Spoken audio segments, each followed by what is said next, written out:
mais cette opposition là alpha ou bêta Sénégal la ñuy waxal de ak sénégalais yi. il est hors de question en voyant tout ce qui se passe là. que nit yi naan non non ñoom ñëpp a yem ñëpp bu nu yemoon am nu gedd seen cër Mamy Samb. bu ñëpp yemoon nii am nu gedd. mais dafa di que comme les asiatiques disent échouez 10 fois levez-vous encore une fois de plus. def tante waatal ba jour bi nga ko am dañuy wax ne waaw Sénégal ñun ka la ñu am président bu baax nanu jéem bu ñu jàpp bu dul si ñun sunu ay doom bu dul sunu ay doom sunu ay sët mais un jour viendra ce pays là dafay jëm kanam incha allah by force.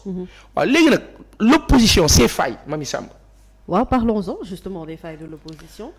Mamy Samb opposition sénégalaise bii surtout Yewwi Askan Wi parce que y a l'intercoalition Yewwi Wallu. quand on dit que le Parti démocratique sénégalais est libre de choisir son candidat effectivement. Maintenant dans le cadre de l'opposition. dans le cadre de l'intercoalition. alpha ou bêta du 31 juillet au 12 septembre 2022. il devrait coûte que coûte s'arranger pour am benn candidat.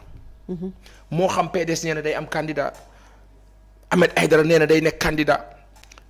kii nu mu tuddati Barthélemy neen day nekk candidat by force da ngeen di déggoo am benn candidat. kan moo ëppale ay député Yewwi Askan Wi. xeexu opposition bi Sénégal bi ci xew nii. li ci ëpp Yewwi Askan Wi moo ko def nañu waxan dëgg te yàlla tax. le PDS dem na ci ay élections locales territoriales.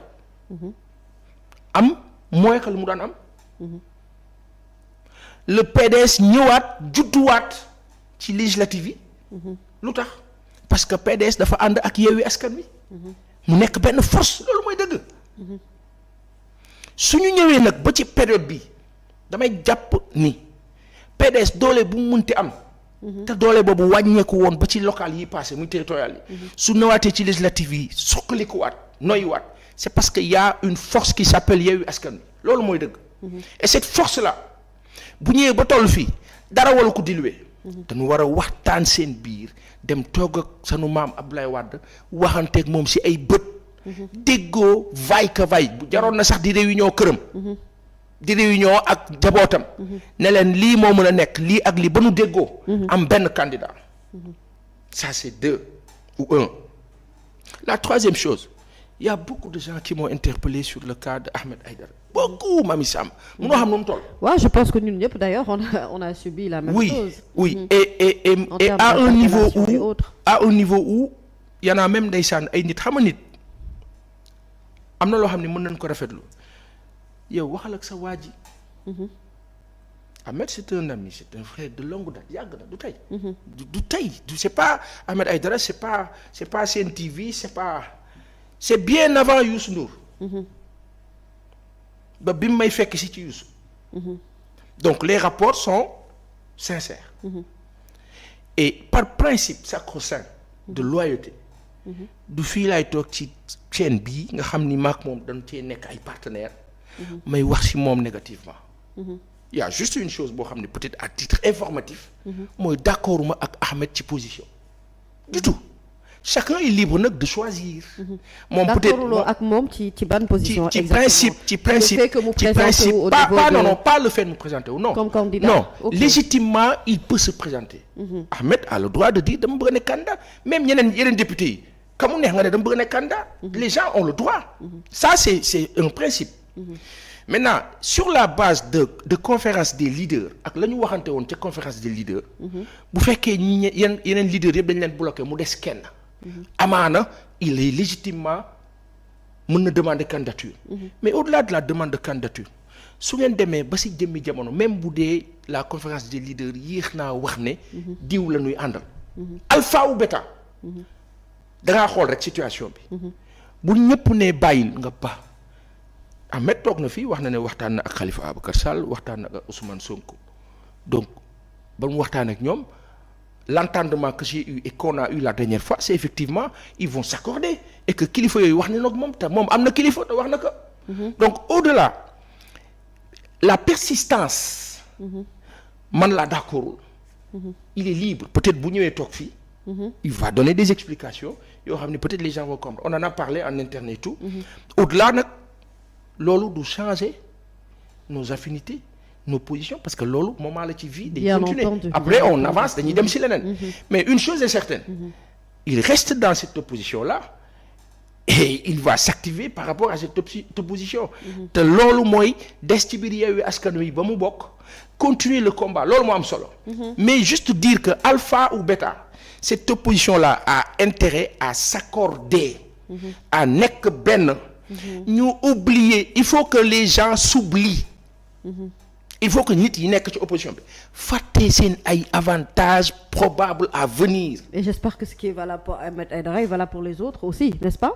Je parle de l'opposition. D'accord, de manière générale. Je parle de l'opposition. D'accord, très bien. C'est-à-dire que ce qui est valable pour Ahmed, c'est quoi? C'est d'être conséquent avec lui-même, avec le peuple, avec les gens qui le regardent, qui l'ont soutenu, avec toutes ces personnes qui ont voulu que mu nekk maire de Guédiawaye, mu nekk député.